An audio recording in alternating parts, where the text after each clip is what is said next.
The greatest betrayal, the Stoics say, is to abandon yourself for the approval of another. But what if the betrayal isn't of the self, but of the one person who saw your soul before the world did? What is the price of betrayal for Dominic Wade, a man who had it all? It was a price he never imagined he'd pay. On a sunlit afternoon inside a centuries-old chapel nestled in the heart of Charleston's historic district, he stood at the altar and made a choice. He broke the heart of his sweet, unassuming fiancée Marin for a woman who promised him the world. He chose ambition. He chose power. But in the most dramatic twist of fate, Dominic was about to discover he had just thrown away the keys to an empire beyond anything he'd ever dreamed.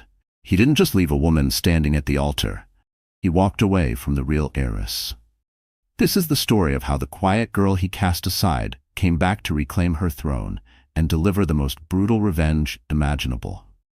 The sunlight filtered through the stained glass of St. Cecilia's chapel, casting kaleidoscopic colors on the tiled floor and across the faces of Charleston's old money elite, a veritable gallery of finance, politics, and inherited fortune. The air was thick with the fragrance of white gardenias and the expectant hum of a crowd on the edge of a fairy tale ending.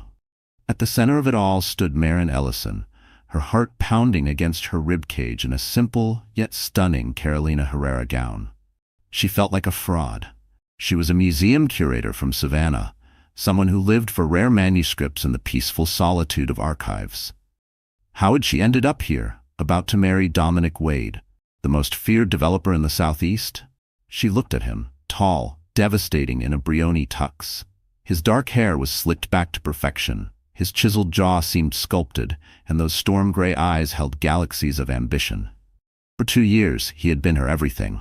He called her grounding, a breath of honesty in the shark-infested waters he navigated daily.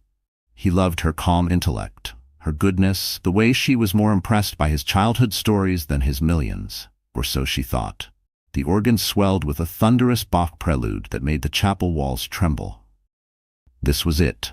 The officiant, a retired archbishop whose presence was a nod to Dominic's influence, smiled warmly. "Do you, Dominic Michael Wade," he began, his voice echoing through the vaulted space, "take this woman, Marin Ellison, to be your lawfully wedded wife, to have and to hold, from this day forward, for better, for worse, for richer, for poorer, in sickness and in health, until death do you part?"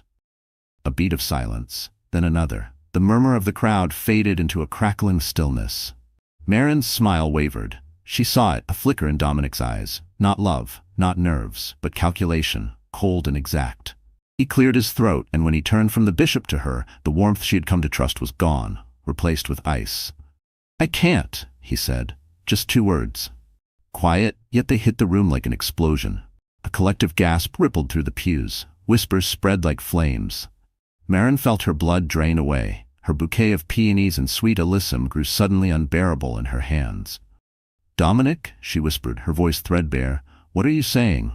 He avoided her gaze, staring just past her shoulder. "I'm sorry, Marin, I truly am. But I can't do this." He took a step back, an unmistakable rupture. A signal. This had all been a mistake. "I truly am. But I can't do this." He stepped back, just a half step but enough to sever their connection. The rupture was complete. Then a figure rose from the front pew. Genevieve Sloane, in a blood-red dress that itself was enough to stir scandal, glided toward the altar. Genevieve was Dominic's head of communications, a woman as cutting and refined as a blade of crystal. She was everything Marin was not: assertive, overtly seductive, and oozing with the kind of ambition that carved paths through anything or anyone in its way. She placed a flawlessly manicured hand on Dominic's arm. "It's all right," Genevieve murmured, her voice pitched just loud enough for the front rows to catch. "You're making the right choice, the strong choice." And in that instant, every broken fragment clicked together in Marin's mind. The late nights he claimed were business, the whispered calls in the hallway, the unfamiliar, luxurious perfume on his collar. It wasn't business, it was her. Dominic glanced from Genevieve's victorious smirk to Marin's devastated face. "She understands my world," he said, voice cool. "She knows what it takes. She offers a future, a partnership that can build something unstoppable. You?" He hesitated. "You offer comfort, Marin, and comfort doesn't close billion-dollar deals." The brutality of it stole the breath from her lungs. He wasn't just discarding her, he was rebranding her as a liability. He was liquidating their love like a bad investment. Then came the camera flashes. First one, then a flurry, a ravenous chorus of lights. The press had caught the scent of blood. They dropped all pretenses of restraint. Maren stood paralyzed, the chapel spinning beneath her feet. She could feel the crowd's eyes piercing her, some sympathetic, others smug, all watching. She could practically hear the headline forming, "Power Broker Ditches Museum Curator at Altar for PR Queen." The humiliation was complete. It would headline every column in Charleston by morning. But then, something changed. Beneath the humiliation, the heartbreak, something stirred, something solid, forged long ago. Her grandfather's voice echoed from memory. Dignity is the one thing no one can take unless you hand it over. She wouldn't hand it over. She didn't cry. She didn't scream. Instead, she lifted her chin. Her eyes found Dominic's, and in one final searing look, she let him see everything. The pain, yes, but also the truth. He hadn't broken her. He couldn't. She turned to her maid of honor, her best friend, Tessa. Tessa's face was a mixture of rage and heartbreak.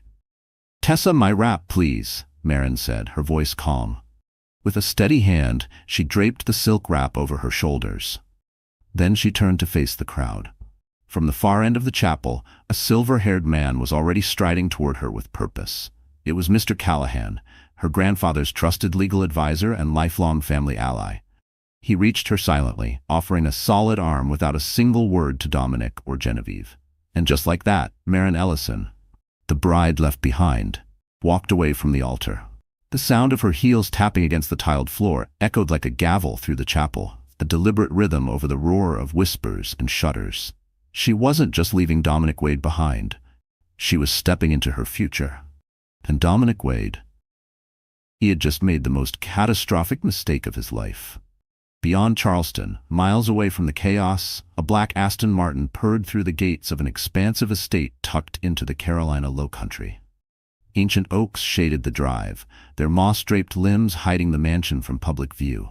It was a sanctuary of old-world grace and unshakable privacy. This was the Ellison estate, her true home. This was Ellison Hall, a name that hadn't graced society pages in over 20 years. This was Maren's real home. Mr. Callahan escorted her into the grand library, a two-story rotunda where the scent of aged parchment and lemon oil polish soothed her frayed nerves. A fire crackled in the hearth, casting a golden glow over the towering shelves of leather-bound books.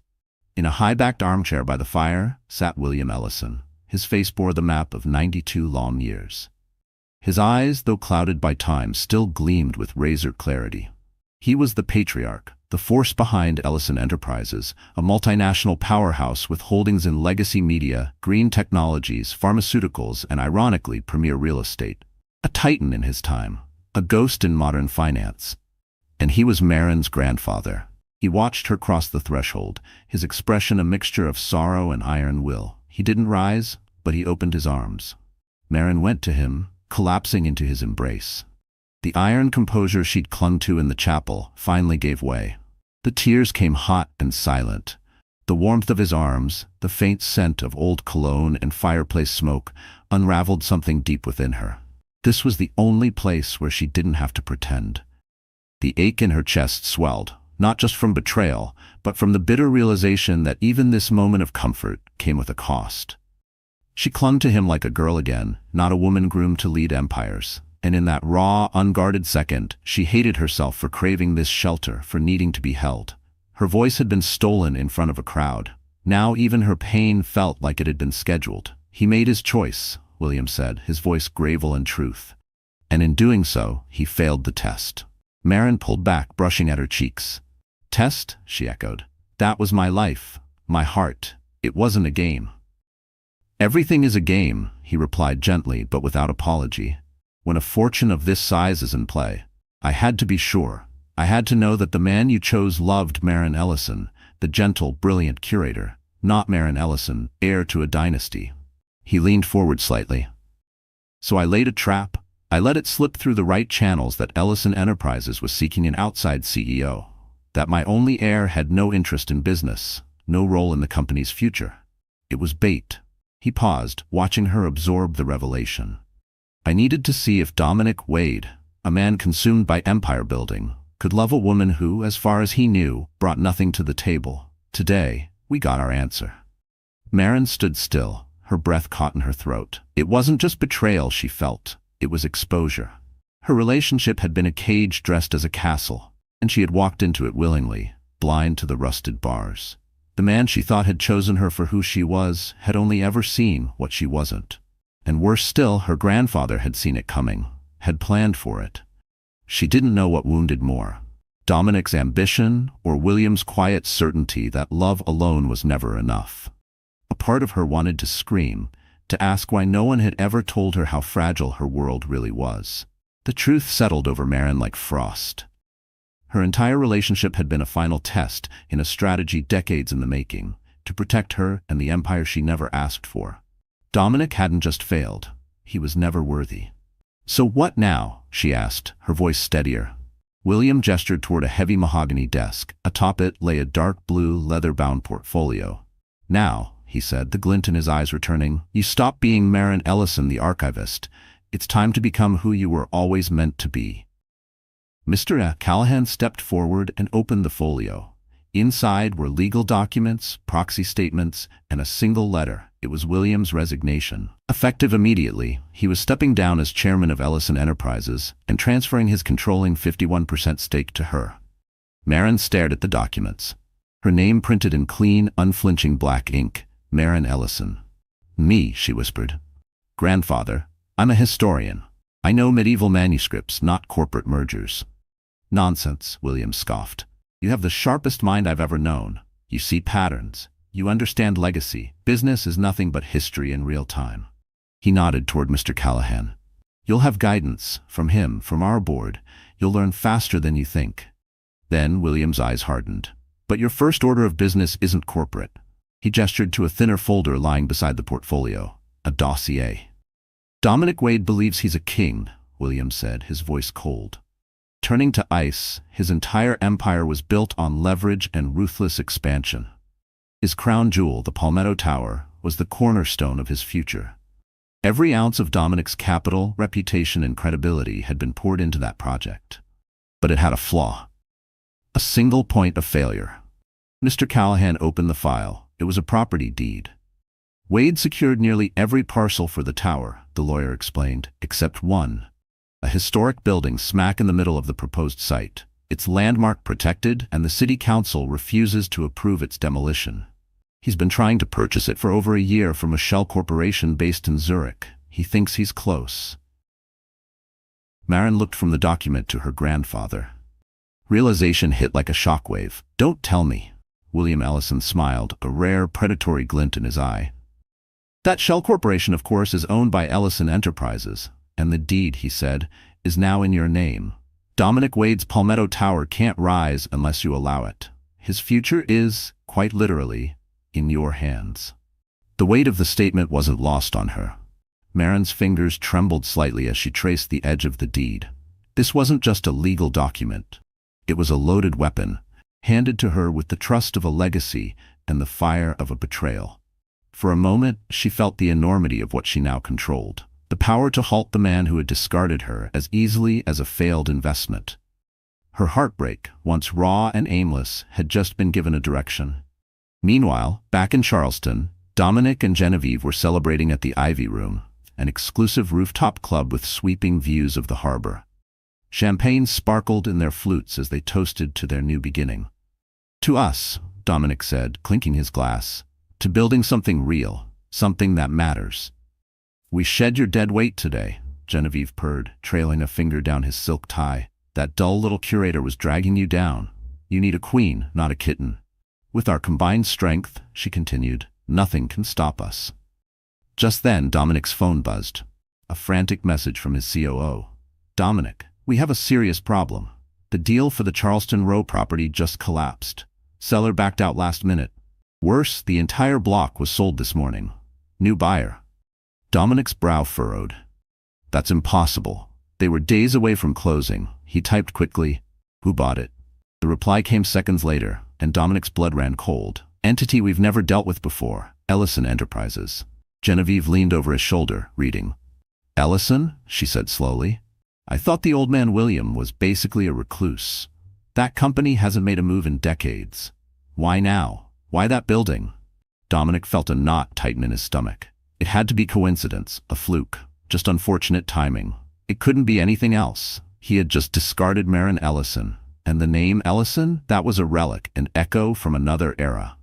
He didn't realize that the ghost had just awakened. And not just awakened, but evolved, transformed. And in a library outside Charleston, the woman he dismissed as a source of comfort was now studying the blueprints of his empire and preparing to tear it apart, one piece at a time. 3 days later, the only name on the lips of Charleston's elite was Maren Ellison. Her debut didn't come at a charity gala or elite fundraiser. It hit the front page of the Financial Post. The article was a masterstroke, flawlessly executed by Ellison Enterprises' veteran communications team. It featured a striking portrait of Maren, not the gentle, overlooked curator, but a force to be reckoned with. She wore a midnight black Armani suit, her posture confident, her hair now styled into a sleek, powerful cut.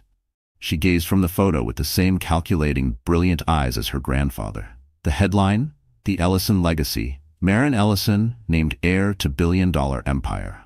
The story painted her quiet years as Maren Ellison not as a ruse, but as intentional. A modern-day heiress choosing to live among everyday people to understand the world she was born to shape. It chronicled her academic credentials, her intellect, her values, and her unwavering commitment to the Ellison legacy. No mention of Dominic Wade. There didn't need to be. The society columns connected the dots with unrestrained glee. The bride left at the altar wasn't a tragedy. She was a reckoning. She was a monarch who had just been handed her crown. In his penthouse office with sweeping views of the harbor, Dominic Wade stood frozen, staring at the front page of the Financial Post. A wave of vertigo washed over him. "It can't be," he muttered, the paper trembling in his grip. "It's a stunt. Another Maren Ellison. Someone else." Genevieve Sloane, pacing the room like a caged panther, snatched the paper from his hand. "Don't be an idiot, Dominic. Look at her. It's her." She held the photo up. The hair's different, the clothes, but those eyes, same damn woman. She tossed the paper onto his desk. "My God, you didn't just leave her. You publicly humiliated the heiress to one of the biggest private fortunes in the country. You picked a fight with a ghost, and the ghost turned out to be a queen with a 9-figure war chest." The phone on Dominic's desk rang, sharp, urgent. It was his banker from Eastern Trust. "Dominic," came the voice, stripped of its usual polished tone, "we need to talk about the Palmetto Tower financing. The board's getting skittish with the Oak Street deal falling apart. The project's viability is in question," the banker continued. "We'll need assurances soon." Before Dominic could even respond, another call flashed in. A major investor from Qatar. He was pulling his 9-figure investment. The news was out. Wade Development's crown jewel was dead in the water, held hostage by the very woman its CEO had tossed aside. Dominic felt a bead of cold sweat form at his temple. This wasn't just a PR nightmare, it was a full-blown financial crisis, and beneath that crisis, the quiet bloom of regret. Not the panicked kind that came with sinking numbers or angry calls. This one was different. Slower. Deeper. A realization crawling through the cracks of his armor that he had not just underestimated Maren, he had forgotten who she was. He had once held her hand through stormy nights and quiet weekends. How could he have missed the quiet fire beneath her stillness? His entire reputation had been built on insight, instinct. He had been the man who always saw 10 steps ahead. Now he looked like a fool. "Get me a meeting with her," Dominic barked at Genevieve. "Now. Use every contact you've got. I need 5 minutes in a room with her." "I can fix this." "Fix this?" Genevieve gave a humorless laugh. "Dominic, you told her she wasn't wife material, that she wasn't enough. You think she's going to sell you that property out of goodwill?" She leaned in, her voice low and sharp. "This isn't business anymore. It's blood sport." Still, ever the operator, Genevieve made the calls. The response came swiftly and with icy clarity. "Maren Ellison is unavailable. All inquiries regarding 114 Oak Street are to be directed to her legal counsel." No further comment. There would be no back channels, no private meetings, no deals over wine and charm. This would be handled by the book, through layers of attorneys and endless filings meant to drain him dry. Meanwhile, Marin was presiding over her first official board meeting at the top floor of Ellison Tower. The space was sleek and commanding, glass walls and brushed steel with a full view of downtown Charleston below. And yet, she felt calm. The last 72 hours had been a crash course in legacy, finance, and power. With Mr. Callahan by her side, she had devoured decades of corporate strategy like she had once consumed manuscripts, connecting fragments, finding meaning in complexity. It came naturally. Her sharp, trained mind, built to organize chaos, had adapted faster than anyone expected. But beneath her composure, the ache still lingered, a small, persistent echo. Not for Dominic himself, but for the idea she once had of him, of what could have been. It was foolish, she knew, but even queens sometimes mourn their illusions. Now she sat at the head of the table, the same seat her grandfather had held for 50 years. Around her sat silver-haired board members who, days ago, had dismissed her as ornamental. Now they listened with a respect that bordered on awe. "Good morning," she began, voice firm and composed. "Our first agenda item," Marin said, her tone composed, "is Project Nightingale." That was her own code name for the campaign involving Dominic Wade. Wade Development has submitted an initial offer of $200 million for the Oak Street property, Mr. Callahan reported. "That's already $50 million over market value." He's panicking. "Reject it," Marin replied, without a second's hesitation. A board member, a blunt, broad-shouldered man named Marcus Wade, no relation to Dominic, a coincidence that had caused endless internal mix-ups, raised an eyebrow. "Ms. Ellison, with respect, that's an incredible offer. The profit potential is significant."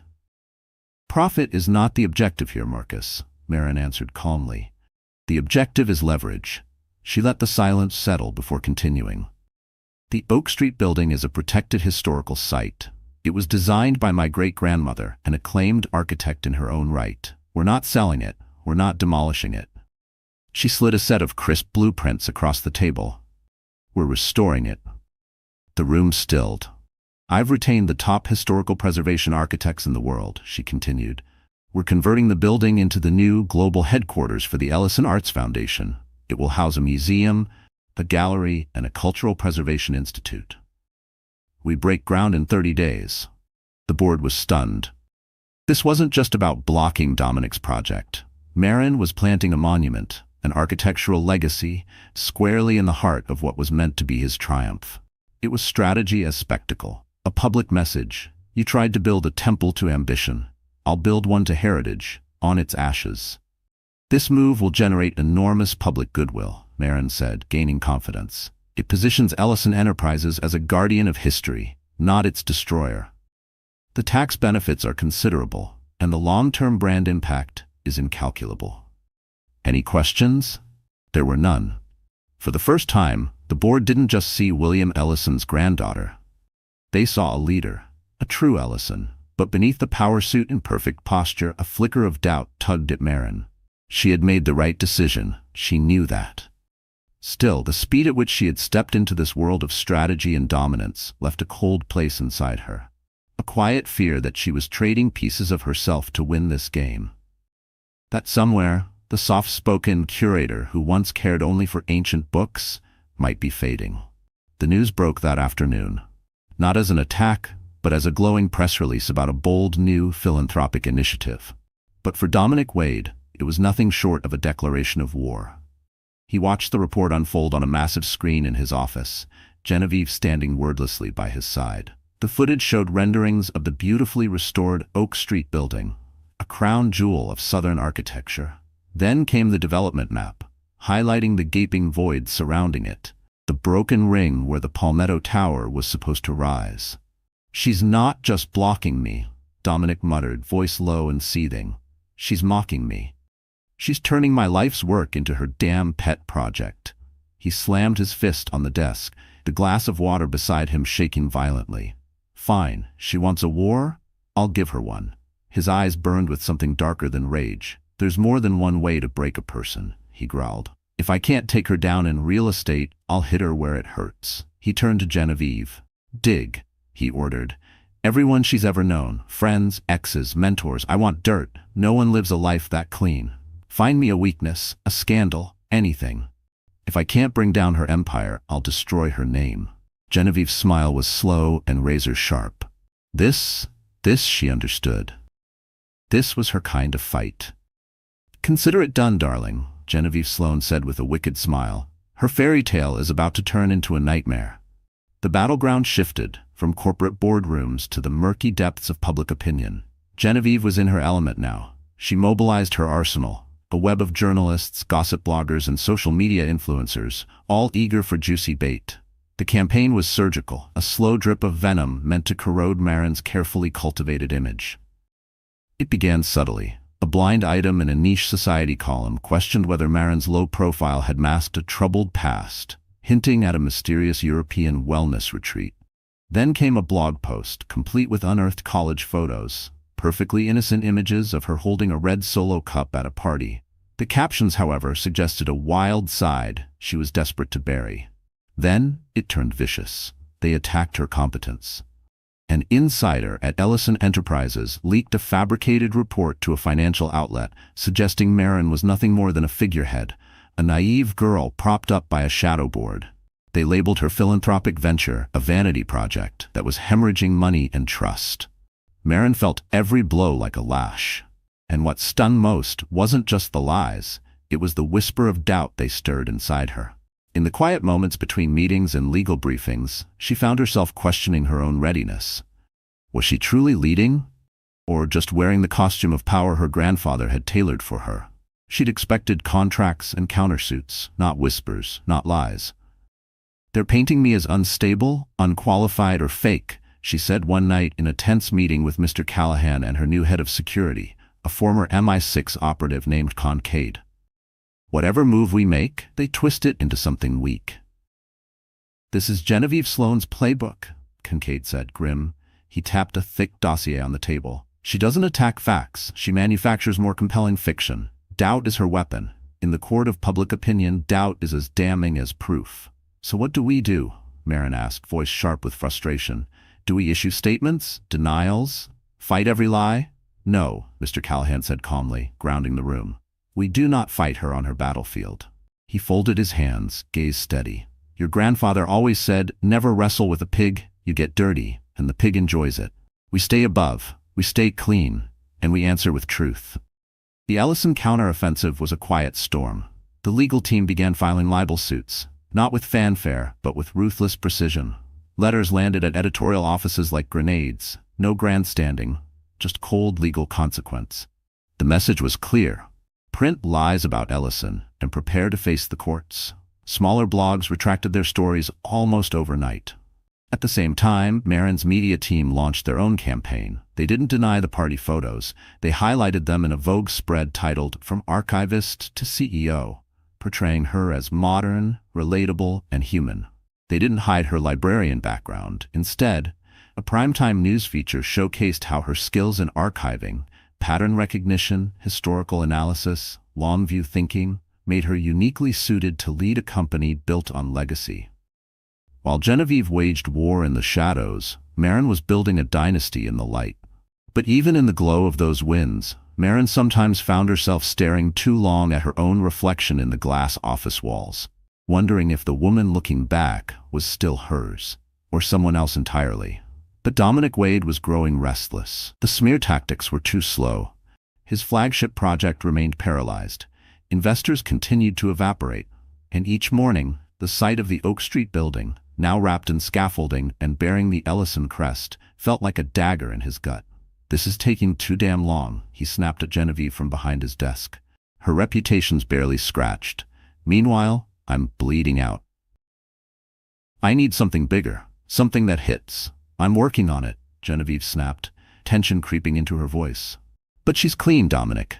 Maddeningly clean. Her life is practically public record, and it's boring."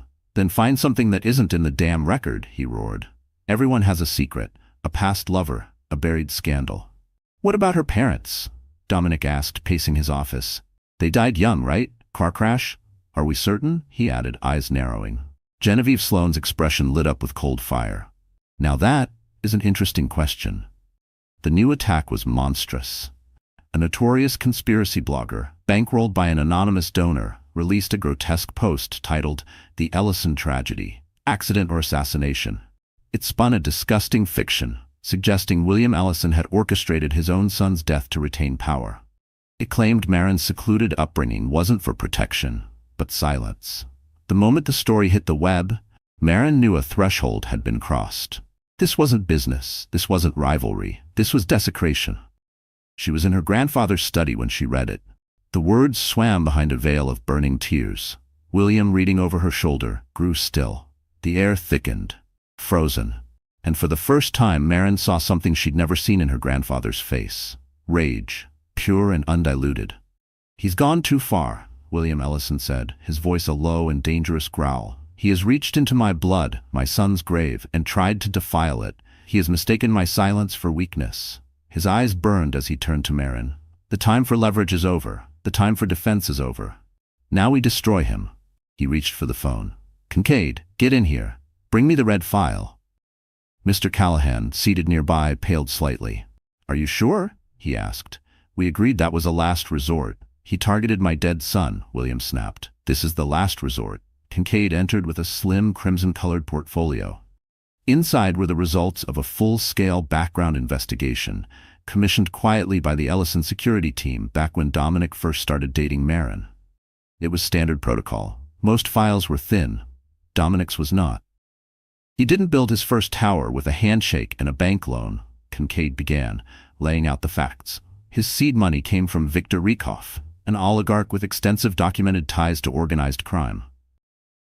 The money was laundered through multiple shell companies in the Caymans," he continued. "We've got the wire transfers. And there's more. For the Riverfront Tower project 5 years ago, he needed a stretch of land occupied by low-income tenants. That same year, 3 accidental fires broke out in those buildings. Fire marshals ruled them inconclusive. But one of Dominic's junior execs received a major bonus the following week.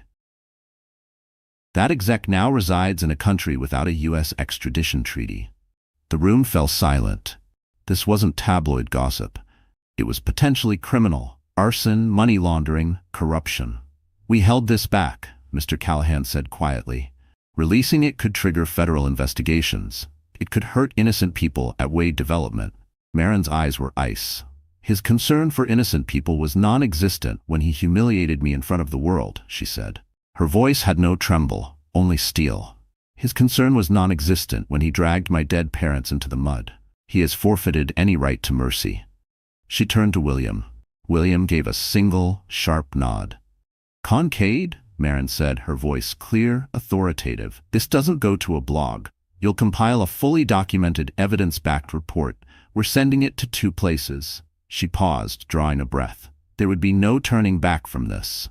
To the Department of Justice," she said, "and to the front page of the Charleston Herald." The Herald story broke on a Tuesday morning. It wasn't buried in the business section. It was the lead story, bold type above the fold, with a headline that sent shockwaves through the financial world. "Wade's Web. Investigation exposes developers' ties to crime syndicate. Allegations of arson, fraud." The article was surgical. An exposé of staggering precision, built on banking records, shell company charts, sworn affidavits, and off-the-record confirmations from sources embedded deep within the Justice Department. It dismantled Dominic Wade's carefully crafted myth, exposing the true origin of his fortune and drawing a chilling timeline of the fires that cleared the land for his riverfront project. The implication was unmistakable. Dominic Wade's empire wasn't built on brilliance. It was built on crime. The fallout was immediate and catastrophic. By 9:31 a.m., 1 minute after the markets opened, trading on Wade Development stock, PE, was halted. The price had already dropped over 70% in a blinding wave of sell orders. By 10:30 a.m., federal agents from the FBI and SEC swarmed Wade Development headquarters. Live footage aired nationwide. Agents carrying boxes of seized documents, escorting IT technicians out with hard drives, storming the executive floor. Dominic watched from the floor-to-ceiling windows of his penthouse, the live broadcast playing on mute, the red breaking banner flashing over and over across the screen. His reflection in the glass was pale, ghost-like. The red file. He didn't need confirmation. He knew. This was Marin. And it wasn't whispers or online gossip. It was an execution, carried out in full daylight, with nothing but truth as the blade. His phone, once ringing non-stop, had gone dead silent.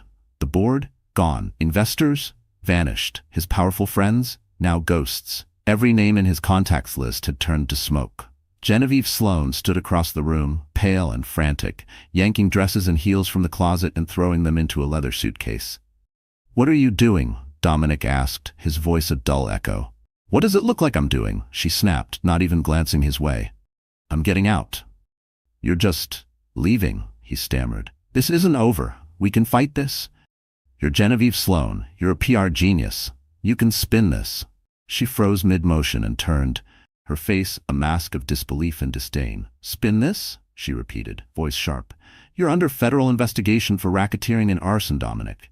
You're not a brand crisis. You're a headline from a RICO indictment. I'm a PR executive, not a magician. I polish gems, not garbage. And right now, you're the most radioactive man in the South."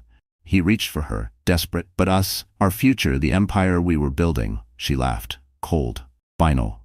"Our future? I thought I hitched myself to a rocket." She zipped the suitcase with a vicious snap. "Turns out, I hitched myself to a warhead pointed straight at the ground." "You poked the bear?" she added. "No, you poked the goddess, and she tore you apart." She slung the suitcase off the bed. "My name was on the media contracts, Dominic, not the wire transfers from mob-linked shell companies. My lawyers are already preparing a statement asserting my complete ignorance of your extracurricular activities." She walked to the door. "Goodbye, Dominic." She walked out without a backward glance, leaving him alone in the silent, opulent penthouse that now felt more like a crypt than a home. The empire was gone. The woman he had chosen for her hunger, her ambition, Genevieve, had abandoned him the moment that ambition turned to liability. All that remained were the ghosts of his decisions and the memory of Marin. In the crushing silence, for the first time in years, Dominic Wade's mind was clear, cleared of greed, cleared of conquest. And into that space crept memories, not of power or victories, but of her. The small, quiet moments with Marin.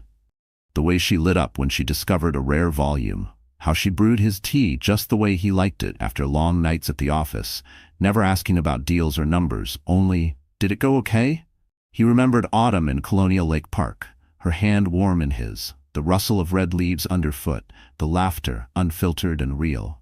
For those few hours, he hadn't been Dominic Wade the mogul. He'd just been a man in love. And in the back of his mind, a truth he had buried resurfaced. How often he'd paused mid-meeting, hand hovering over his phone wanting to send her a message, just to hear her voice. But he never did. Pride, image, fear of seeming weak, it had all kept him silent. And that silence had cost him everything. He had once called it comfort, dismissed it as weakness. But now, in the rubble of all he had built, he understood. That comfort had been the only truth he'd ever known. He had traded treasure for power, and the power had turned to ash in his hands. The days that followed were a haze of subpoenas and shame. His accounts frozen, his board dissolved, his staff scattered. The Palmetto Tower project, the crown jewel of his ambition, was declared officially dead. Its half-finished site, once destined for greatness, now stood as a cratered symbol of collapsed hubris. Wade. Once a name whispered with respect in Charleston's elite circles, now echoed through courtrooms and editorial pages as a synonym for disgrace. And one evening, broken, aimless, he found himself across from the Oak Street building. The scaffolding had come down. What stood in its place was breathtaking. The facade glowed in soft gold light, restored to the regal dignity of a forgotten era. Classic Southern grandeur reimagined. A banner stretched across the entrance in elegant serif lettering. The Ellison Ellery Center for Cultural Heritage, opening soon. Ellison Ellery. Her legacy name, and the name he had known her by. It wasn't just a name, it was a message. "I'm still her," it said. "I'm still the woman you met, the one you walked away from. And this monument to my heritage is also a monument to your failure." A twist of shame coiled in his gut, not for the ruined deals or lost billions, but for the echo of her voice in his head, soft and steady, asking once, "Do you think I'm enough?" And how he, the man who claimed to love her, had answered her with silence. Dominic stood in silence, staring at what could have been, and what would now stand long after his name was scrubbed from marble and headlines. He had lost everything. The company, the money, the future. All that remained was his pride. And in that moment, he realized it had never been worth anything. He had to see her, not to beg, not to bargain, just to look her in the eye. One last time. To acknowledge the truth, to acknowledge her. The world shrinks when you lose it all. For Dominic Wade, the world had collapsed to a single city block, the one ruled by the towering, glass and steel silhouette of Ellison Tower. Getting a meeting with Marin Ellison was now harder than gaining an audience with the president. Dominic's calls, once answered instantly by some of the most powerful people on the planet, were now intercepted by cheerful, impenetrable receptionists. His emails disappeared into the ether, likely funneled into a folder labeled "Do Not Respond, Disgraced Developer." He was a pariah now, a ghost circling the edges of a world that had violently rejected him. The walls of the Ellison Empire were airtight, seamless. So he waited. It was all he had left. Stripped of power, reputation, and relevance, this vigil became his new obsession, standing across from Ellison Tower like a penitent at the gates of a church that would not let him in. He used to own skylines. Now he watched the entrance of a single building like a beggar studying crumbs. The press, at first, had been relentless. They snapped photos of him on day one, hollow-eyed, slumped in a wrinkled suit, hair unkempt, chin unshaven, a man reduced to debris. Dominic didn't care. Humiliation had become second skin. By day 3, the reporters were gone, swept up in the next scandal. The crowds ignored him, flowing past like a river, driven, indifferent. Nobody spared a glance for the man who once lorded over Charleston from behind glass towers. He couldn't even look at himself. Instead, he stared at the reflections in shop windows, watching the tower, watching the sun catch on the mirrored top floor, where he knew Marin was orchestrating a world that had no place for him. It was late afternoon on the third day when it happened. A sleek black Bentley pulled out from the tower's private drive, silent as a whisper. His heart thudded like a drum in his chest. He knew that car. He had given it to her. A birthday gift. Once upon a lifetime ago. He stepped forward, not with boldness but with quiet resignation. His posture slumped, his eyes locked on the back window. The car kept rolling, his stomach sank. Of course she wouldn't stop. Why would she? But then the brake lights glowed. The car slowed, stopped. Through the tinted glass, he saw a silhouette. Her. He saw her head turn, just slightly. Then, with a subtle nod, the rear door unlocked and swung open. It wasn't a welcome. It was a summons, a call to judgment. Dominic scrambled forward, almost tripping on the curb, legs unsteady. He crossed the street and slid inside. The door shut behind him with a soft final click. Sealed. The silence was immediate, weighty. The roar of the city faded away, replaced by a stillness that wrapped around him like chains. The interior smelled of fine leather, and her, that same faint scent, jasmine and old books. Marin.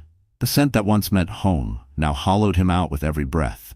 Jasmine and old paper. It curled around Dominic's ribs and settled in the pit of his chest like lead.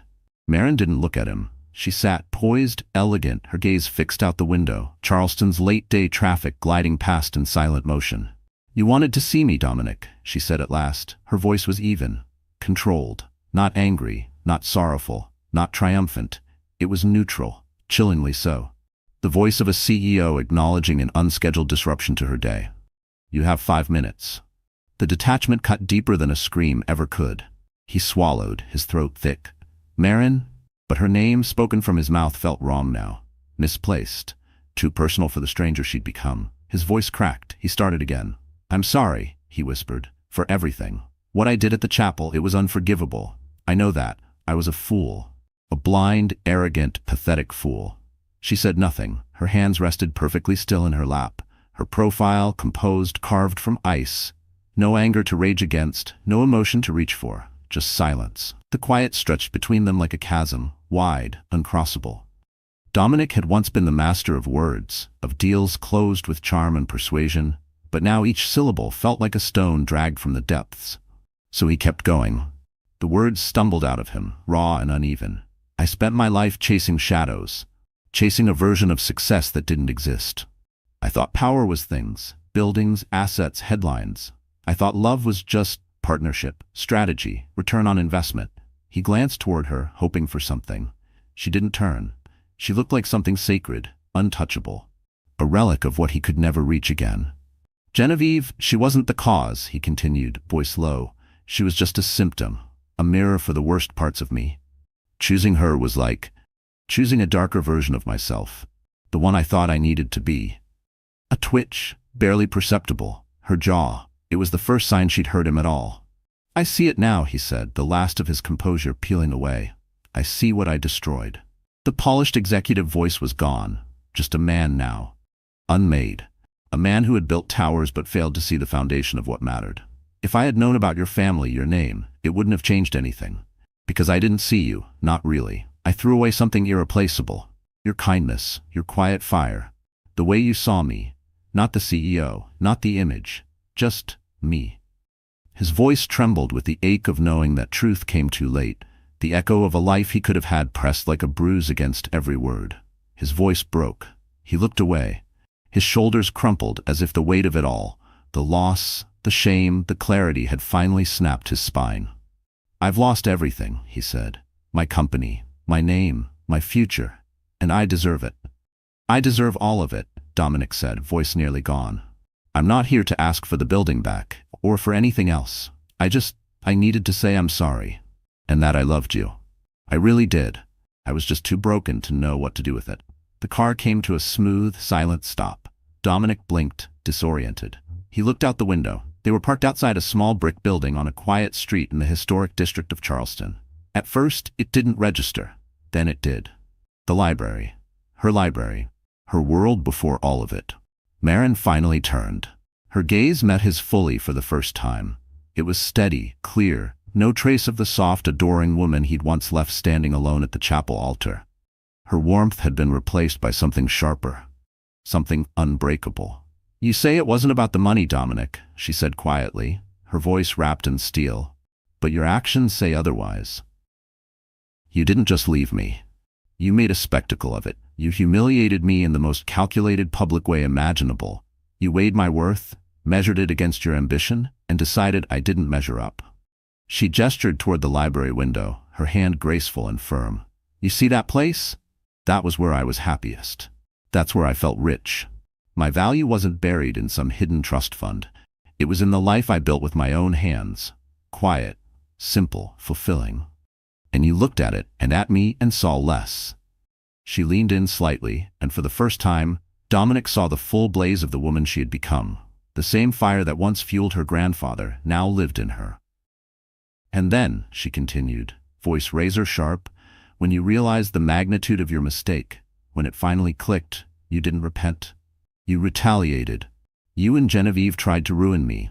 You attacked my competence, my character, and then you did the one thing I will never forgive. You smeared the memory of my parents. You did that, Dominic. Not a businessman, not a strategist, a bitter, vengeful man lashing out because his pride was injured. The words hit him like bricks. He had no reply. None. She was right, on every point. Then came the final blow. The red file, Marin said, confirming what he had suspected all along, without a trace of gloating. We had it long before the chapel. My grandfather believes in preparedness.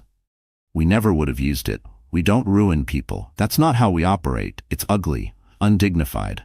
But you gave me no choice. You made it personal. You declared war not on a company, but on a soul, on a legacy. So I showed you what war really looks like. With calm precision, she reached for the door handle and opened it. This is where our conversation ends, Dominic. Her voice was soft, final. Forever. Please, he said, a last plea from a man already drowning. Is there nothing left? No forgiveness for anything? She paused at the open door, turned her head. Her face unreadable. It wasn't pity in her eyes. It was closure. The cold, clear severing of a bond once sacred. The woman you loved, or thought you loved, was Marin Ellison, she said. And the man she loved was a fantasy she created in her mind. Neither of those people exist anymore. You destroyed them both that day at the chapel. Then, without another glance, she stepped out of the car and closed the door. The click echoed like a final gavel. He watched her walk away, her shoulders back, each step a sovereign march. A queen returning to her realm, leaving him, stripped of crown, court, and purpose, in the ruins he had made with his own hands. The partition between the driver and back seat slid down. The driver met his eyes through the rearview mirror. Where to, sir? Dominic Wade had no answer.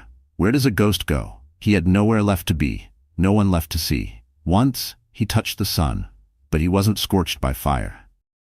he was destroyed by the frost of his own betrayal. The checkmate was final. He hadn't just lost, he'd been erased. And in the end, Dominic Wade learned the harshest truth. Wealth isn't tallied in shares or square footage, it's measured in character. And his was bankrupt. He once held the world in his hands and traded it for dust.